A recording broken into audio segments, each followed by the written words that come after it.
After a month of competition, Euro 2024 has finally come to an end. Much like the opening ceremony, the closing ceremony didn't leave a lasting impression, but that wasn't the main attraction. What everyone was waiting for was the final match between Spain and England.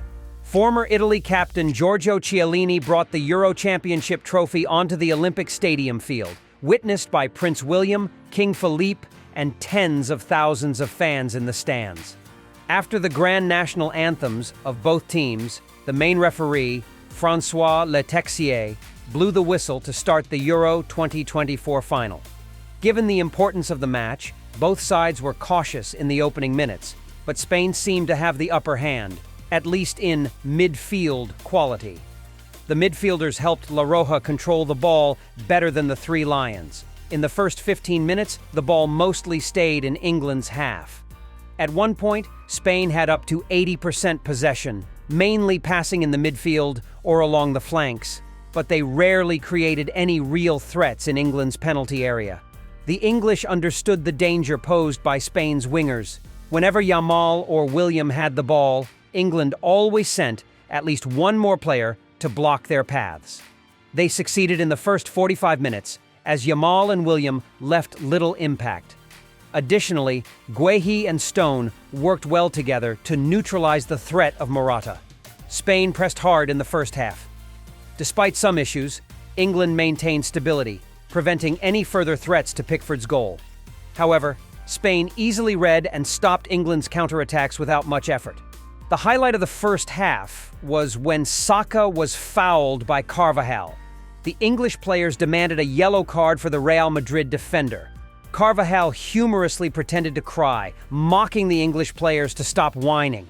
The first half ended 0-0 with few chances created, a situation that favored England. The slow pace and defensive setup in their half made it difficult for Spain to threaten Pickford's goal. If England continued this strategy in the second half, their chances of winning would increase significantly. The second half began with a shocking sight for Spanish fans as Rodri left the field. Social media was flooded with images of Carvajal's mock crying from the first half, juxtaposed with Rodri clutching his leg. Spanish fans were now feeling the harsh reality of a Euro final, a stage they hadn't reached in 12 years.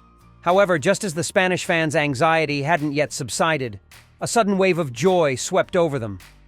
A silent first half against Kyle Walker and Luke Shaw made people forget that a football match lasts 90 minutes. Once again, it was the now familiar name, Lamine Yamal. With a powerful run down the right wing, the 17-year-old left the English defense frozen. Cutting inside past Luke Shaw, he delivered a perfect pass to Nico Williams.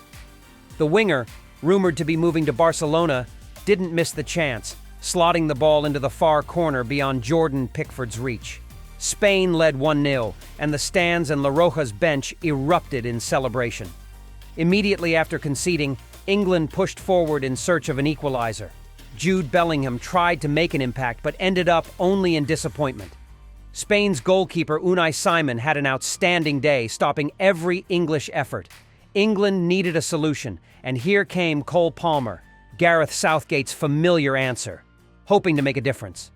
In the 73rd minute, England's hopes were reignited. Saka delivered a sharp pass from the right. The ball deflected off Bellingham and fell to Cole Palmer. The Chelsea player executed a precise shot, leaving Unai Simon no chance. The score was leveled at 1-1, and joy returned to the English fans. Spain refused to settle for extra time and launched attacks in the remaining minutes. In the 87th minute, Marc Cucurella sent a cross into the box, and Oyarzabal smartly positioned himself to tap the ball into the net, making it 2-1 for Spain. The Spanish players and fans were overwhelmed with emotion as they edged closer to the championship. The final moments of the match were incredibly tense. England relentlessly attacked, creating several dangerous chances, but couldn't break through Spain's solid defense.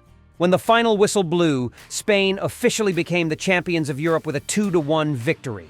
The joy of the Spanish players contrasted sharply with the disappointment of the English. Harry Kane's eyes were red as the Spanish players embraced each other, celebrating their historic fourth Euro title.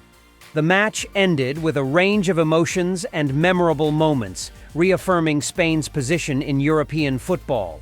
It was not just a physical battle, but also a tactical duel between two brilliant coaches.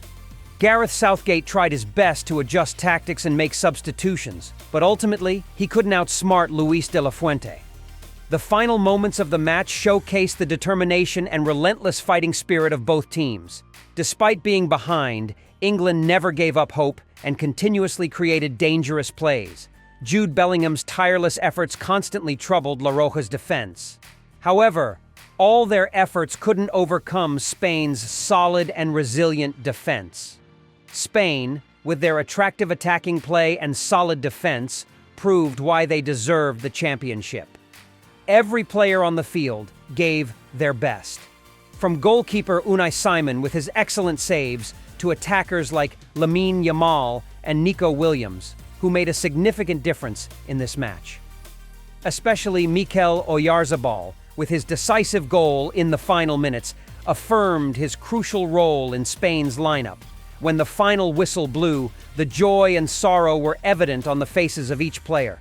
The Spanish players celebrated like children, hugging and dancing, sharing the joy of victory. In contrast, the English players collapsed on the field, many unable to hold back their tears. Declan Rice and Luke Shaw knelt down, John Stones lay flat on the grass, and Harry Kane stood in disbelief at what had just happened. Jude Bellingham, in his frustration, kicked a water cooler, clearly showing his anger and regret. The final match ended with a mix of emotions, from the extreme joy of victory to the deep sadness of defeat. Seeing Harry Kane in this moment, what does it remind you of? That's right. Exactly 10 years ago, almost to the hour, fans were heartbroken watching Lionel Messi walk past the World Cup trophy in despair. Back then, Harry Kane was just a promising young player. A decade later, he is an outstanding footballer, but fate cruelly repeated itself, and this time, the victim was Harry Kane. No one can deny that Kane is a legend of world football, but why does his career seem so cursed? He's over 30 now and still hasn't won a major trophy. This ending is truly harsh for the English, who thought they were so close to the championship but couldn't overcome their cruel fate. There is disappointment, but also a sense of inevitability that the championship must go to the more deserving team. A team that actively sought victory.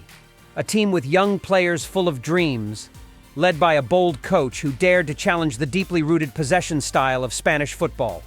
If there's one contrast between England and Spain, it's the willingness to use, to change, and to give opportunities to young players. Congratulations to Spain, the brave ones who defended the football they believed in. More than just a trophy, it is a powerful statement heralding a new generation for Spanish football.